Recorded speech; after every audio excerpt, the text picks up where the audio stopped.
It was Nelson Mandela who said, "No one is born hating another person because of the color of his skin or his background or his religion.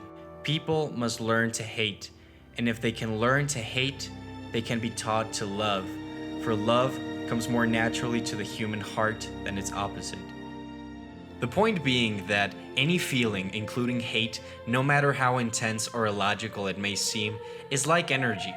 It can't be created nor destroyed. Rather, it can only be transformed from one form to another. I hate anyone that isn't white Protestant. Why? They're a burden to the advancement of the white race.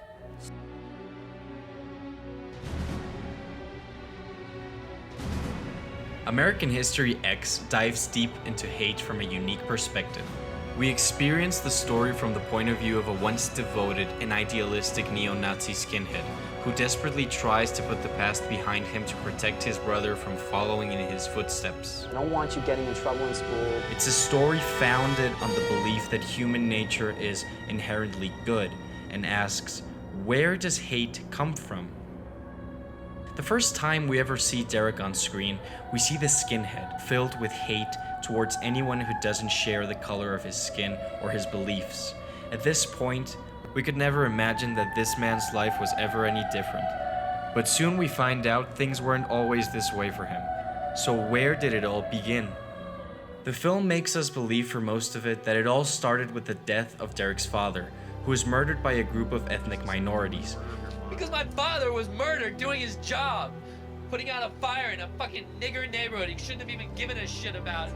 Young and confused, he sets out to find an answer to why his father was taken from him. He thinks he finds it when he and Cameron Alexander form a white supremacist gang, which causes Derek to descend into a world of social hatred, blaming the minorities of society for everything that's wrong in his country. Because their government cares more about the constitutional rights of a bunch of people who aren't even citizens of this country. But we soon realize that the hatred seed was planted much sooner, during a simple dinner conversation between Derek and his dad about black literature. Huh? I mean, you gotta trade in great books for black books?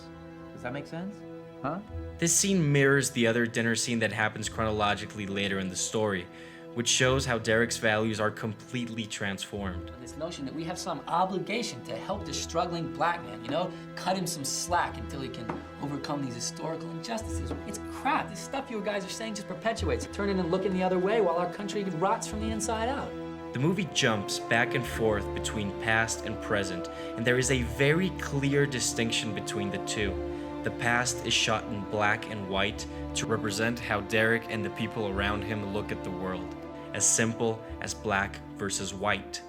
The present, however, is shot in color, distinguishing itself from Derek's past simplistic outlook on the world. I don't feel funny, Cam.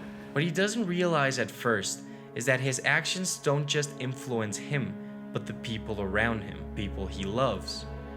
This lifestyle eventually sends him to jail for killing 2 gang members that try to steal his car. My father gave me that truck, you motherfucker!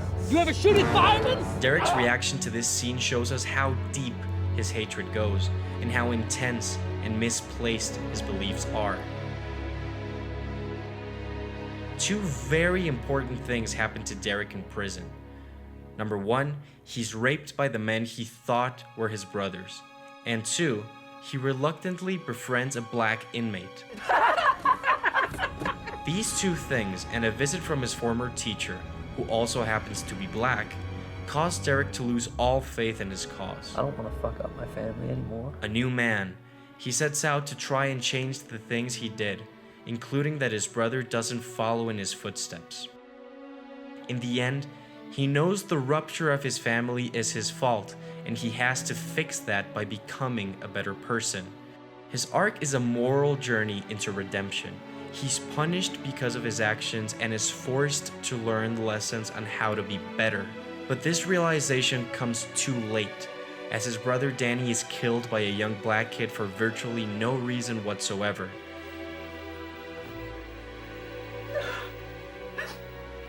This kid was probably just as confused as Danny throughout the movie, as we constantly see him hanging out with thugs. It is likely they put him up to it as some kind of test. Immediately after Danny's blood splashes on his face, his eyes open wide, and we know he regrets it. If you think the story sets out to present white people as being victimized by black people, then you missed the point entirely. So much about American History X seems to be that hate, in all of its forms, leads to no resolution. It doesn't tell us who's right and who's wrong, because no one is. It's only because of hate that we are distant from the ones we love. Feelings are energy, and they can't be created nor destroyed. They can only be transformed from one form into another. Racism becomes equality. Violence can become peace, and hate transforms into love.